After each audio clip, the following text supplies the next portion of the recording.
Which way do we go first? Bulbs? Hi. Yeah, sure, let's do the bulb. Hang on, let me... Ow.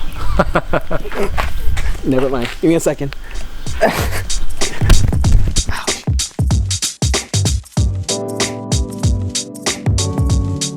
Hey everyone, welcome to part 1 of 2 of this special Chinese New Year series. So about 7 months ago, I visited Sean Mann of Walking Garden Arts at the 30-acre nursery in Shengshui. It was a lot of fun and it was a great opportunity to take a glimpse into their day-to-day operations and experience the sheer amount of plants available on site.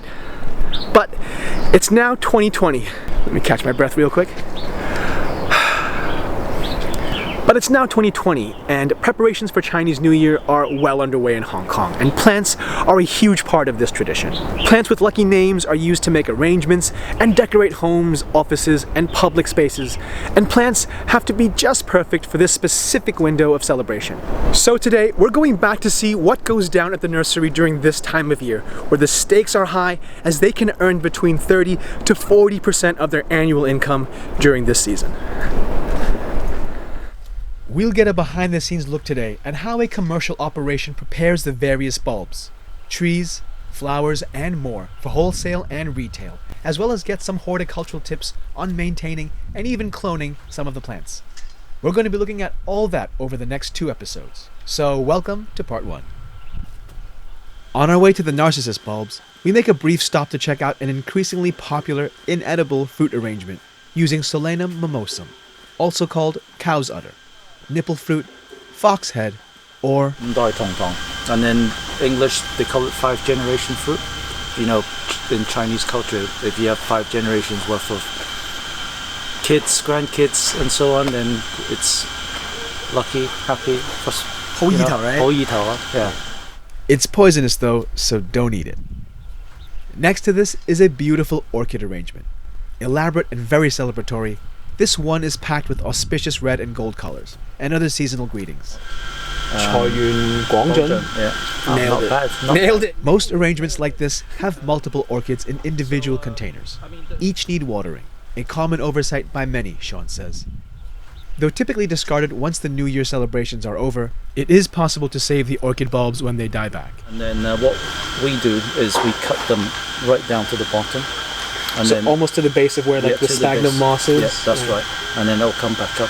Some people, if they have gardens, what they could do is take it out, tie it onto a tree, and then the roots will grow into the tree, and then they'll feed off that, and you actually don't have to worry about it. You don't have to water it, nothing.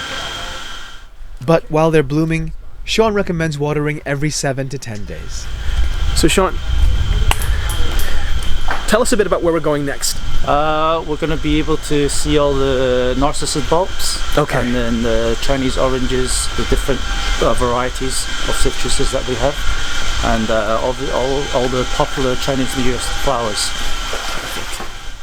In these purpose-built water beds lay 30,000 narcissus bulbs. Some of these white and yellow daffodils will be arranged and go to the markets. Some will go to other wholesalers. But like all plants for Chinese New Year, timing is everything. To learn more, I disturbed one of the staff, Chun Go, who was happily working on his own before graciously giving me a crash course on how they prep narcissus bulbs. 想正喎，化妝先，化手先。呢個有冇得搣啊？仲其實呢個 OK 嘅啦，基本上 OK 嘅啦。OK，呢陣都光合就得㗎啦。粗少少啲咧，好似呢啲咁粗啲咧，佢開啲花咧就比較靚少少㗎。咁如果係好似呢啲咁幼細嗰啲咧，嗱呢啲細啲㗎嘛，細呢啲咧開啲花就冇咁壯咯。咁要睇因人中意咯。呢啲同埋呢啲嘅區別咧，呢啲咧就會開好多嘅花，但係咧就唔會好壯㗎喎。呢個因為呢個密啊，佢多啊嘛。OK。啊，呢啲少咧，佢開啲花咧營養分大嘅情況下，佢就會粗啲得開靚少少嘅花咯。咁所以就細嗰啲唔要，即係細嗰啲啦，唔靚嗰啲啦，或者係未必會出花嗰啲啦，就搣晒佢。係啊係啊。Other than looking clean, lush, and beautiful, each cluster of bulbs needs to stand on its own. So balance is key. And when a bulb dies, bamboo sticks are used to create the necessary symmetry. 咁咧，我哋要揾翻嗰啲相對靚嗰啲咧，就要做翻個型佢咯。啊，呢隻咁簽翻落去，咁佢咪成翻型咯，一個咯。These bulbs can also be saved once the flowers die back in a cool and dry place and can be replanted later or left in a container with good drainage. Just let the flowers fully die back if you want to keep the bulbs, as nutrients will be reabsorbed by it in preparation for next season. Okay, that's it for today. Join us next week for the rest of the tour, where Sean shares more about the citrus tree varieties, flowers, as well as peach blossoms. Single people, forget about Tinder. It's all about peach blossoms.